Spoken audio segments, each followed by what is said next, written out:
Budget ಯಾವತ್ತು sir? ಇವತ್ತು last meeting. Budget ಒಂದು ಸರ್. Budget date sir? ದಿನಾಂಕ ಸರ್ ಹಬ್ಬ ಆದ್ಮೇಲೆ ಸರ್. Okay sir. ಇದು ಶಾಸಕರು ಫಾರಿನ್ ಟೂರ್ ಕೈಗೊಳ್ತಾ ಇದ್ದಾರೆ ಸರ್. ನ್ಯೂಜಿಲೆಂಡು ಮತ್ತೆ ಆಸ್ಟ್ರೇಲಿಯಾಕ್ಕೆ ಹೋಗ್ತಾ ಇದ್ದಾರೆ ಸರ್. ಹೋದ್ರೆ ಮೇಲೆ ಇರ್ತದೆ.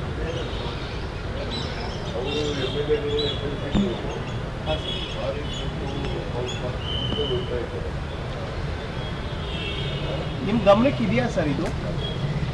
ಸರ್ ಕಾದು ನೋಡ್ತಾರಂತೆ ಸರ್. ನಿಮ್ಗೆ ಬಿಟ್ಕೊಡ್ತೀರಂತ ಇನ್ನೂ ವಿಶ್ವಾಸ ಇದೆ ಅಂತೆ ಸರ್.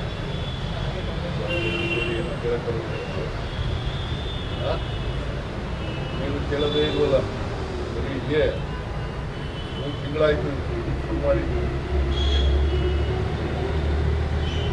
ಕೇಳಬೇಡಿ, ದಯಮಾಡಿ ಹೈಕಮಾಂಡ್ ಅವ್ರಿಗೆ ಗೊತ್ತು. ಅವ್ರು ತೀರ್ಮಾನ ಮಾಡ್ತಾರೆ.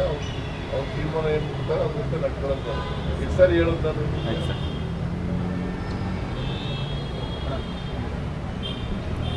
ಹೈಕಮಾಂಡ್ ಏನು ತೀರ್ಮಾನ ಮಾಡಿದ್ರೆ ಅದರಂತೆ ನಡ್ಕೊಳ್ಳೋದು. ನಾನು ನಡ್ಕೋಬೇಕು, DK ಶಿವಕುಮಾರ್ ನಡ್ಕೋಬೇಕು. ಹೈಕಮಾಂಡಿಗೆ ಬಿಟ್ಟಿದ್ದು ವಿಚಾರ. ಅದು ಬಿಟ್ಟು ನೀವು ಪದೇ ಪದೇ ಪದೇ ಪದೇ ಆ ಕಡೆ ಇದನ್ನೇ ಕೇಳೋದು. ಏನು ಕೇಳೋದಿಗೆ ಇಲ್ವಾ? ಅಲ್ಲ, ಇವತ್ತು ಮಾತಾಡಿದ್ರು ಸರ್ ಅದಕ್ಕೆ. ಅವ್ರು ಮಾವ್ರನ್ನೇ ಕೇಳಿ. ಯಾರು ಮಾತಾಡ್ತಾರೋ ಅವ್ರನ್ನ ಕೇಳಿ. ನನಗೆ ಯಾಕೆ ಕೇಳೋದು? ನಾನು ಹೈಕಮಾಂಡು ಏನು ಹೇಳ್ತಾರೋ ಅದು ಕೇಳೋದು. Yes sir. Thank you.